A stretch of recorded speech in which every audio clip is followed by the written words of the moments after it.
आबादी 150 करोड़ है, तो अगर मैं मान लूं कि 10 करोड़ लोग भी अगर ऐसा सोच रखते हैं, जो नफरत की बात करते हैं, जो डिवाइड एंड रूल की बात करते हैं, जो पर्टिकुलर रिलीजियस को लेकर ये करते हैं, तो कितने लोग करते हैं? चलिए मान लिया 10 करोड़, 10% भी लोग, तो क्या ये 10% लोगों की सोच क्या इंडिया की सोच हो सकती है? और ये 10% की सोच को 100% की सोच या 50% की सोच बनाते कौन है? तो ये बनाते हैं हम जैसे लोग। तो सिर्फ वही जिम्मेदार नहीं है, उससे कहीं ज्यादा बड़े गुनहगार हम लोग जैसे लोग हैं, जो सिर्फ चंद फायदों के लिए हम अपने देश की इमेज खराब करते हैं, हम अपने सोसाइटी की इमेज खराब करते हैं, और हम अपने बच्चों का फ्यूचर खराब करते हैं, उनका माइंड खराब करते हैं। आपने कुछ दिन पहले देखा होगा कि एक छोटे बच्चे के साथ क्या हुआ। अब एक बात बताइए, अगर उस बच्चे के माइंड में ये बात बैठ गई तो उसका माइंड कल होके वो किस तरह का बड़ा मैच्योर इंसान बनेगा।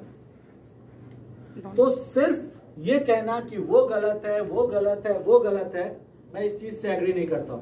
पहले हमें अपने आप के अंदर झांक के देखना होगा कि हम कितने गलत हैं, हम क्या कर रहे हैं, और हमने एज ए रिस्पॉन्सिबल सिटीजन हमने सोसाइटी के लिए क्या किया। सिर्फ सरकार पे ब्लेम करना, दूसरे पे ब्लेम करना, this is not the solution. Being as a citizen आप क्या करते हैं, आपसे क्या हो सकता है, आप सोसाइटी के लिए क्या कर सकते हैं, आप क्या कुर्बानी दे सकते हैं, ये आपको देखना होगा। आपने क्या एग्जाम्पल सेट किया, आपने क्या किया, ये मैटर करता है।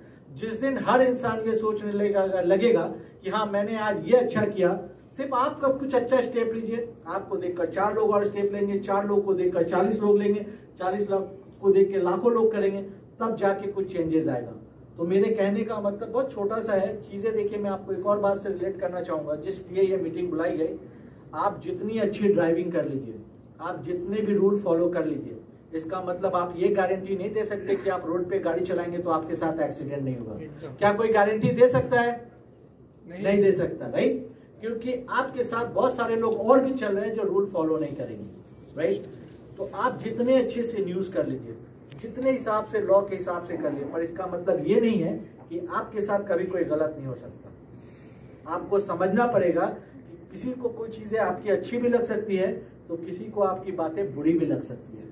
अगर आपकी बातें किसी को बुरी लग गई तो आपको वो भी प्रॉब्लम में डाल सकते हैं, चाहे आप जितने सिस्टम के साथ चल रहे हैं। तो यूनिटी में ये एक ताकत है। मैं बार बार कहता हूँ, united we stand, divided we fall. ये बहुत पुरानी कहावत है कि यूनिटी होना बहुत जरूरी है। आज शायद आपके साथ प्रॉब्लम हुआ तो कल कहेंगे कि अरे उनकी प्रॉब्लम है, वो जाने, हम क्यों जाए। कल हो सकता है कि आपके साथ भी हो। क्या कोई गारंटी के साथ कह सकता है कि मेरे साथ कभी कोई ऐसा हादसा नहीं हो सकता? कोई नहीं कह सकता। लेकिन अगर ऐसा कुछ हुआ तो आपकी क्या प्रिपरेशन है? देखिए, हर लोग को इंश्योरेंस करता है, सबको पता होता है कि इंश्योरेंस का पैसा उनको नहीं मिलेगा, मरने के बाद उनके रिलेटिव या फैमिली मेंबर को मिलेगा। क्यों? क्योंकि ये सबको पता है कि एक न एक दिन मुझे मरना है। सबको पता है कि कल होके वो बूढ़ा होगा, सबको पता है। और जो इस सच से भागते हैं वो सबसे बड़े बेवकूफ है मेरे हिसाब से, बिकॉज आप इस चीज से बच नहीं सकते। कोई नहीं बचा। अगर कोई इस दुनिया में आए तो वो मरेगा, कोई इस दुनिया में आए तो उसकी भी तबीयत खराब होगी, कोई इस दुनिया में आए तो उसके साथ भी कल ना कुछ अच्छा होगा, तो कुछ ना कुछ बुरा होगा। तो उस बुरे वक्त के लिए, उस बुढ़ापे के लिए, उस बैड टाइम के लिए आपकी प्रिपरेशन क्या है, इस चीज के लिए बैठना जरूरी है। आप कोई नहीं कह सकते कि किसी के साथ प्रॉब्लम। तो अगर किसी के साथ ऐसा कोई प्रॉब्लम हुआ, अगर कोई प्रॉब्लम आती है, तो सबको मिलजुल के उसका साथ देके उसको इस प्रॉब्लम से निकालने की जरूरत है। इसीलिए गेट टुगेदर हो गया। हम साथ में लंच करने के लिए, आपके फ्रेंड भी बहुत सारे होंगे, आप उनके साथ भी कर सकते हैं। नाश्ता करने के बाद डिस्कशन करने के लिए बहुत सारे फ्रेंड सर्कल होंगे, पर यहाँ पे सारे लोगों को गेट टुगेदर करना, एक प्लेटफॉर्म पे लाने की जरूरत सिर्फ यही है। क्योंकि मैंने पहले भी कहा, मैं ज्यादा पढ़ा लिखा नहीं हूँ, मुझे इस चीज की ज्यादा नॉलेज नहीं है, इसलिए मैं इस बारे में ज्यादा नहीं कह सकता। लेकिन इतना जरूर कह सकता हूँ कि यूनिटी में एक बहुत ताकत है। और मैं बहुत सारे ऑर्गेनाइजेशन से जुड़ा हुआ हूँ, मैंने लोगों को जोड़ा है और उसका मैंने बहुत सारा अच्छा इम्पैक्ट देखा है। इसलिए ये मेरा एक हम्बल रिक्वेस्ट है, आपके साथ काफी सीनियर है, नॉलेजेबल है, आप फील्ड में काम करते हैं, तो मैं एक रिक्वेस्ट करूंगा, आप एक बार कुछ कॉमन डिफरेंसेस छोड़ के, कंपटीशन वाली बात छोड़ के, आप अपने लिए नहीं तो कम से कम अपने फैमिली मेंबर के लिए, अपने बच्चों के लिए, अपने माँ बाप के लिए, ये चीज सोचकर आप एक कॉमन थॉट पे गेट टुगेदर होकर एक प्लेटफॉर्म पे आइए। बिकॉज आप ये चीज नहीं जानते, मैंने ऐसे बहुत सारे केसेस देखे हैं, बहुत सारे लोगों की कॉल भी आती है मेरे पास, जिनके जो रिपोर्टर हैं, जिनके साथ कुछ ऐसे इंसिडेंट हुए, उनके माँ बाप को नहीं पता कि वो कहाँ जाए, किन से सपोर्ट ले। उनके भाई बहन कितने परेशान होते हैं, आप आइडिया नहीं लगा सकते। बिकॉज आपको ये चीज समझना पड़ेगा, अगर आपकी दुश्मनी किसी नॉर्मल इंसान से हुई तो आप चलिए उनको टैकल कर सकते हैं, लेकिन अगर आपकी न्यूज किसी, अगर सपोज कीजिए किसी अगर हाई प्रोफाइल लोगों को पसंद आ गई तो आप उनसे फाइट नहीं कर पाइएगा। और आप फाइट करना छोड़िए, आपके फैमिली मेंबर कहाँ जाएंगे उनके बारे में सोचिए।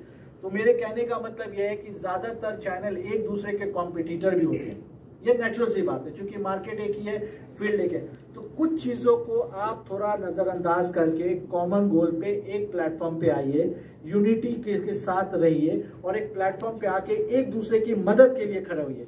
ये मत सोचिए कि ये उनका प्रॉब्लम है, उनके साथ हुआ, मेरा क्या लेना देना। नहीं, ये कल उनके साथ हुआ, आज आपके साथ भी हो सकता है। तो इसी बात के साथ मैं अपनी बात खत्म करूंगा।